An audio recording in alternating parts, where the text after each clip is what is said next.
एक नज़र एक गलत वक्त पर पड़ी तो रिश्तों में एक ऐसा शक का बीज पड़ गया जो शायद आने वाले तूफान का इशारा है।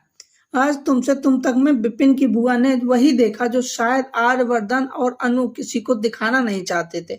अनजाने में ही सही, जब आर्यवर्धन ने अनु के बालों में उलझा मंगलसूत्र सुलझा रहा था तो बुआ की पारखी नजरों में लगा कि वो उसे मंगलसूत्र पहना रहा है। उन्होंने उस वक्त तो बात को जाने दिया, लेकिन क्या वो सच में से भूल पाएंगी?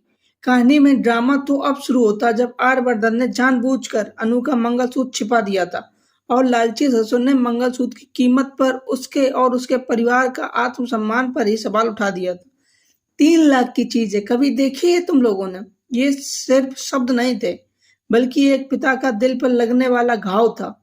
लेकिन यहाँ एक सवाल उठता है, आर्यवर्धन ने जानबूझकर ये गलतफहमी क्यों पैदा की? क्या वो अनु के होने वाले ससुर का असली चेहरा सबके सामने लाना चाहता? और इसी बीच एक रहस्यमयी घटना और एक किरदार की एंट्री हुई, जो बूढ़ा भिखारी, जिसे देखकर आर्यवर्धन शॉक्ड हो गया। कौन है वो और आर्यवर्धन का उससे क्या रिश्ता? ये तो राज तो आने वाला वक्त ही खोलेगा। घर पहुंचते ही एक लम्हा ऐसा आया जिसमें घर वालों के लिए भले ही कोई बड़ी बात ना हो, पर अनु के दिल की धड़कनें जरूर बढ़ा दी। जब अनु स्टूल से गिर रही थी और आर्यवर्धन ने उसे अपनी बाहों में थाम लिया तो उसको एक पल के लिए मानो वक्त ही ठहर गया हो। लेकिन जब दो लोगों के बीच नजदीकियां बढ़ती हैं तो मोहल्ले वालों की जुबानें भी तेज हो जाती हैं।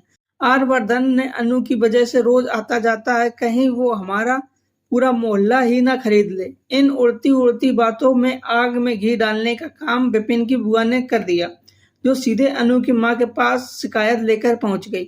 अब सबसे बड़ा सवाल यह है कि अपनी बेटी पर लगे इन इल्जामों का अनु की माँ का क्या जवाब देगी? क्या इन शिकायत के बाद अनु और आर्यवर्धन का मिलना जुलना बंद हो जाएगा, या फिर ये इल्जाम इन दोनों को और करीब ले आएंगे? जानने के लिए देखते रहिए तुमसे तुम तक।